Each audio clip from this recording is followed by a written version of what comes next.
प्रेम और विश्वास के बंधन को मनाओ, जो दुआ मांगे उसे तुम हमेशा पाओ। भाई दूज का त्योहार है, भैया जल्दी आओ, अपनी प्यारी बहना से आकर तिलक लगवाओ। नमस्कार, हमारी खास पेशकश में बहुत स्वागत है आप सभी का। मैं हूं अंजलि सिंह। आज हर कोई भाई दूज का त्योहार मना रहा है। बहनें इंतजार कर रही हैं कि भाई दूज का वो त्योहार मनाएं, जल्दी से भाई उनके पास आएं और वो उनको तिलक लगाएं। भाई दूज पर क्या करना चाहिए, इसका खास महत्व क्या है, बहनें इस दौरान क्या करें, किन खास बातों का ध्यान रखें, उसी पर आज हम चर्चा करेंगे। हमारे साथ स्टूडियो में मौजूद हैं आचार्य अग्निहोत्री जी। आचार्य जी, आपका बहुत स्वागत है। धन्यवाद। तो भाई दूज का त्योहार है आचार्य जी, सबसे पहला सवाल, भाई दूज क्यों मनाते हैं, क्या महत्व है और दिवाली के बाद ही इसे क्यों मनाया जाता है? देखिए, दिवाली का ये जो दिवाली का पर्व, इसके बाद ये इसको कहते हैं भ्रातृ द्वितीया, यम द्वितीया, इसको भी यम का नाम दिया हुआ है क्योंकि यमराज जी की कथा यहाँ बहुत जुड़ी हुई है।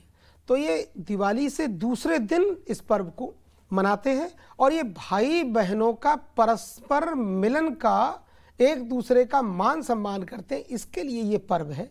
और ये पर्व हमारे मथुरा धाम का ये पर्व है। प्रेम से बोलो राधे राधे। विश्राम घाट मथुरा में भगवती यमुना मैया कल कल कलरोव कल्लोल करती हुई अव्याहत गति से अपने प्रियतम कृष्ण की चाह में बह रही हैं और भगवान का मिलन यमुना जी से हुआ है और यमुना जी का भगवान से हुआ है। तो ये तो बहुत बड़ी एक भगवान की प्रियतमा है, भगवान की प्रिया जी हैं, श्री जी हमारी है। देखो, श्री जी श्री राधा रानी को भी श्री जी कहा है और श्री जी यमुना जी को भी कहा है, बाकी किसी को श्री जी शब्द का प्रयोग नहीं किया गया है। तो ये हमारे मथुरा से जुड़ी हुई बहुत बड़ी ये कथा है। तो यहाँ भाई बहन का एक दूसरे के लिए बड़ा सम्मान है, बड़ा एक दूसरे के प्रति समर्पण भाव है, इसके लिए इस पर्व को जाना जाता है। जी बिल्कुल, क्योंकि अब क्या महत्व है, क्यों मनाते हैं, ये आपने बताया, लेकिन इस दौरान हम देखते हैं कि कई खास बातों का ध्यान रखा जाता है। सुबह के समय हालांकि इस त्योहार को हम मनाते हैं। शुभ मुहूर्त, क्या इस दौरान किसी बात को ध्यान में रखें कि क्या आखिरकार शुभ मुहूर्त रहेगा पंडित जी? देखो, प्रातःकाल स्नान आदि से निवृत्त होकर पवित्र अवस्था में और भाई का पूजन होता है। सबसे पहले भगवान गणेश जी का पूजन करें। इसके बाद देखो, कोई भी पूजा हो, सबसे पहले गणेश जी का पूजन बड़ा उक्त होता है। बिना गणेश जी, बिना गुरु स्मरण के, बिना गुरु की पूजा के और ये कोई भी पूजा लगती नहीं है। तो सबसे पहले गणेश गौरी माँ का पूजन करें, गुरुदेव का स्मरण पूजन करें। इसके बाद अपने लड्डू गोपाल जी का पूजन करें और जो भी वस्तु पहले गोपाल जी को चढ़ा करके फिर अपने भाई को अर्पित करते हैं, तो भाई की आयु के लिए, आरोग्यता के लिए, आपका जो परस्पर जो मधुर मिलन है भाई बहन का प्रीति पूर्वक, वो बड़ा उत्तमता उसमें रहती है हमेशा। तो डायरेक्ट कई बार जो लोग लिया और तिलक एकदम भाई को कर दिया या जिसको अभी जो भी होता है, तो ये परंपरा ठीक है, होता है, पर ये एक समर्पण भाव नहीं है, एक उसमें उत्तमता नहीं। उत्तमता कब आती है कि जब भगवान को अर्पण करके कोई वस्तु और फिर अगर आपको दी जाती है तो उसमें बहुत उत्तमता आ जाती है, भगवान का प्रसाद हो जाता है। जी बिल्कुल। पूजा की थाली कैसे सजाए, क्या उसमें रखा जाए भाई दूज के दिन? और चूंकि बहनों को खास तौर पर उत्साहित वो नजर आती हैं, तो किन खास बातों का ध्यान रखें पूजा की थाली सजाते समय? देखिए, सबसे पहले थाली, एक तो थाली स्टील की ना हो, पहले तो ये सुन लें आप। अब ये मत कहना कि स्टील का विरोध कर रहा है, ऐसा कुछ नहीं है, पर थाली ऐसी ले जिसको फूल की थाली कहते थे, आज से बहुत पहले सब हुआ करती थी घरों में। अब ये सब परिवर्तन होता जा रहा है, तो स्टील की थाली नहीं हो, कांसे की थाली हो, पीतल की थाली हो, ये चलेगी। तो उसमें सुंदर कटोरी सजा के उसमें रोली है, चंदन है, चावल है, अबीर गुलाल है, ये सब कुछ होना चाहिए। और उसमें पुष्प हो, दूर्वा दल दूर्वा घास हो, पुष्प मालाएँ हों, फूल मालाएँ हों, और इनको रख के तुलसी दल भी हो। इनसे सबसे पहले भगवान गणेश जी गौरी का पूजन करके कलश वर्ण का पूजन करें, सूर्यादि नवग्रहों का पूजन करें, गुरुदेव भगवान का पूजन करें। और बहुत ही ये दिव्य पर्व है। इसकी बात यह है कि एक बार इनकी घरेलू कोई ऐसी व्यवस्था थी। सूर्य की पुत्री हैं यमुना जी और सूर्य के पुत्र यमराज है, धर्मराज है। धर्मराज और यमराज एक ही हैं। दुष्टों को जब दंड देते हैं तो वो यमराज बन जाते हैं, और जो शुभ पूजा पाठ कर्म करके उत्तम लोगों की प्राप्ति करते हैं तो उनके लिए वो उस समय धर्मराज बन जाते हैं। तो और इनकी बहन का नाम है यमुना जी, सूर्य भगवान की बेटी है ये। तो एक बार इनके यहाँ कोई घरेलू कोई ऐसी व्यवस्था हुई, इनकी जो छाया जो इनकी माँ थी उनको कुछ बात हो गई थी आपस में, तो उसके कारण ये नाराज होकर सब भाई बहन इधर उधर हो गए थे। तो ढूंढते ढूंढते धर्मराज यमराज जी आए तो यमुना जी कहाँ मिली? विश्राम घाट मथुरा में मिली साहब।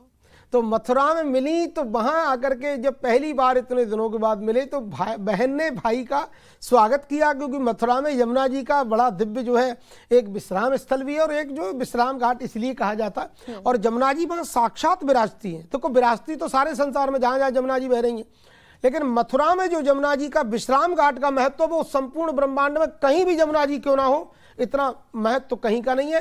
तो कुल मिलाकर ऐसे घाटों पर ऐसी जगह स्नान करते हैं तो बड़ा महत्व होता है। तो यहाँ पर धर्मराज जी का पूजा की कि भाई हम लोग परस्पर मिलते रहें, हम लोगों में एकाकी भाव रहे, कोई विघटन ना हो, और लड़ना तो कभी भी अच्छा होता ही नहीं है। प्रेम जगत में सार और कछु सार नहीं, प्रेम से ही परमात्मा मिलते हैं और लड़ने से कभी कोई नहीं मिला है। लड़ने से तो साधारण मानव भी नहीं मिलते, वो भी बिछुड़ जाते हैं, चले जाते हैं।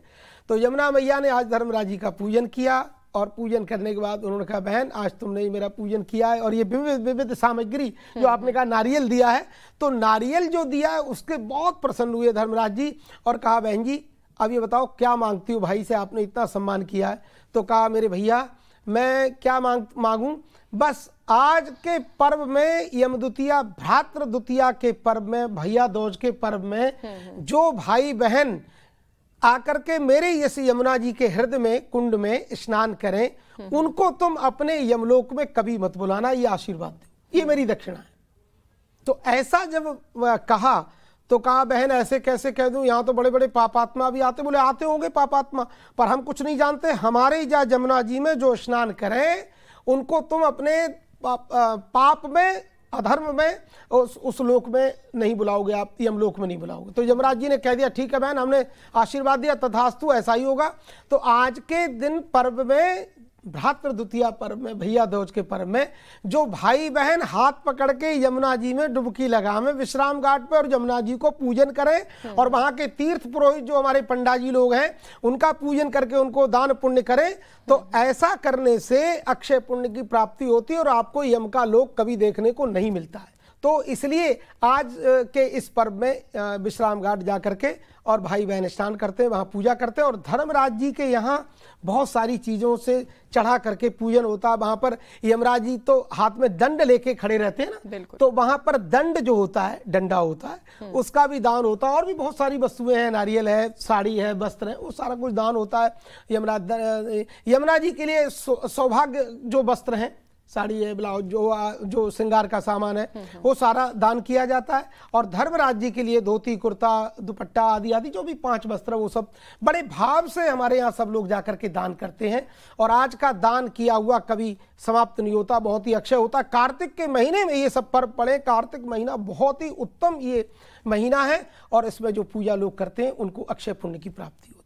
बिल्कुल, चूंकि आपने स्नान का बहुत अच्छी बात बताई है, क्या ये जरूरी है और अगर नहीं कर पाए यमुना जी में स्नान तो फिर उस दौरान क्या उसके अलावा कोई और विकल्प तो देखो क्या है, पर तो बस घर में ही बैठ गए यमुने यमुने यमुने नमामि यमुना महम सकल सिद्ध हे तुम मुदा श्री यमुनाष्टक का पाठ करें। अगर संस्कृत में करते तो बहुत बढ़िया है और नहीं तो इसका हिंदी में भी आता है, हिंदी में करें, हिंदी में भी आता है, तो इसका पाठ करें तो आपको यमुना स्नान के ही फल की प्राप्ति होगी। इस बड़े चैनल से आप सबसे कह देना चाहता हूं, हमारी यमुना मैया साक्षात श्री जी हैं और आप भगवान कृष्ण की प्रिया जी हैं और आप जो मांगोगे वही आपको दें। हम और यमुना जी में खूब डुबकी लगावा, खूब भजन करें बैठ के यमुना जी पे और खूब चक्क भोजन करें और जाइते बस जय जयकार यमुना जी की हो हिसाब। तो यमुना मैया हमारी बहुत दिव्य है और यमुना जी गंगा जी का सदैव आदर करें और अगर आपने आदर किया तो आपके घर में धन धान्य की वृद्धि होगी, क्योंकि यमुना जी गंगा जी जहाँ बहती हैं, जिस क्षेत्र में बहती हैं, वहां के लोग धनवान होते हैं क्योंकि मां की बड़ी अभिष्ट कृपा प्राप्त हो जाती है। बिल्कुल आचार्य जी, चूंकि आपने बीच में जिक्र किया था भोजन का, तो मैं चाहूंगी कि हमारे दर्शकों को आप ये भी बताइए कि भाई दूज पर क्या कोई ऐसा पकवान है जो बनाएं और भाइयों को खिलाएं तो भाई प्रसन्न हो जाए। क्या बात है, क्या बात है। देखो तो भैया बढ़िया चक्क जो है खीर मोहन है, खीर बनाओ और हलवा बनाओ, जो भी बढ़िया उत्तम से उत्तम प्रसाद आपके भाई को प्रिय है वो आप बना करके सबसे पहले मेरे गिरधर गोपाल लड्डू गोपाल जी को भोग लगावे, माँ यमुना जी को स्मरण करें और बाकी बात भोग लगा के फिर जब सब में प्रसाद पवाएं, अपने भाई को पवाएं। तो क्योंकि जब भी घर में पकवान बनते तो भगवान का भोग तो जरूर ही लगना चाहिए तुलसी दल डाल के। और गोपाल जी का भोग जो लगता है उस भोग को ला करके घर में जो बना हुआ प्रसाद रसोई में रखा है, उस रसोई में अगर खीर है तो खीर प्रसाद लेके उसमें मिला दें, पूड़ी है तो पूड़ी में मिला दें, हलवा है तो हलवा में मिला दें, और जो भी सामग्री है वो सब में मिलाते, तभी तो भगवान का भोग प्रसाद बनता है। तो ये मैं आपके चैनल के माध्यम से आप सबको बड़ी जानकारी देना चाहता हूँ। तो ऐसा ही करें, हमेशा आपके घर में रिद्धि सिद्धि का वास होगा। जय जमुना मैया की। बिल्कुल, जैसा कि आचार्य जी आपने बताया कि क्या खास पकवान आज के दिन बनाना चाहिए, तो सबसे पहले आप वो पकवान बनाएं और भगवान को भोग जरूर लगाएं, और उसके बाद फिर वो आप भाई बहन दोनों खा सकते हैं। इसके अलावा अगर हम बात करें कि चूंकि भाई दूज तो हम मना रहे हैं और ये हम देख रहे हैं कि सालों साल से ये चला आ रहा है त्योहार, ये पर्व चला आ रहा है, लेकिन इसकी कहाँ से कैसे शुरुआत हुई, इसकी परंपरा क्या है?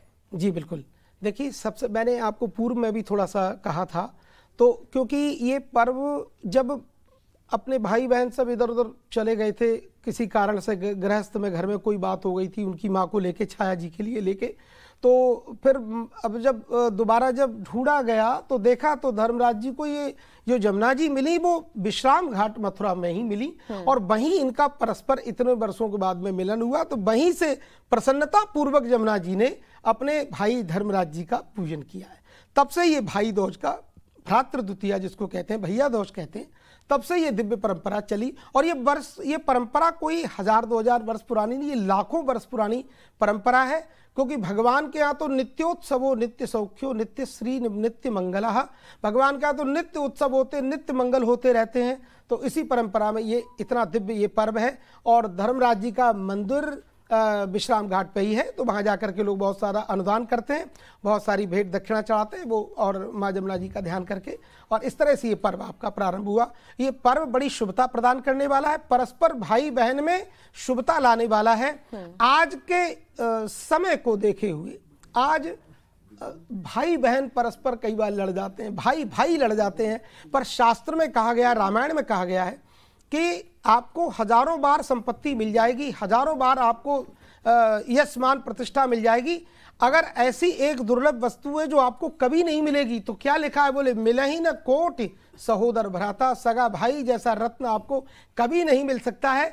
इसलिए आपके चैनल के माध्यम से हमारी गुजारिश आप सभी से है कि भाई बहन परस्पर या भाई भाई परस्पर कभी भी लड़े नहीं, प्रेम और सौहार्द का वातावरण घर में बना के रखें, क्योंकि दोनों एक दूसरे के पूरक हैं। ना तो भाई के बिना बहन रह सकती है, ना बहन के बिना भाई हो सकता है, तो दोनों ही एक दूसरे के पूरक है। तो परस्परम भावयन्तः श्रेयः परम वाप्स्यत, गीता में लिखा है, परस्पर एक दूसरे से प्रीति प्रेम करने से, और हमारे ये जो विश्वास की ये जो दीवार है, ये जो पर्व है, ये सब चलते रहेंगे, और परस्पर एक दूसरे से हमारी मंगल में ये शुभकामनाएं। बिल्कुल बिल्कुल आचार्य जी, क्या इस दौरान, चूंकि हम देखते हैं कि कई बार राशियों का बहुत ध्यान रखा जाता है, क्या राशि के अनुसार ही क्या कोई वस्त्र इस दौरान पहनना चाहिए जिससे शुभ लाभ मिल सके?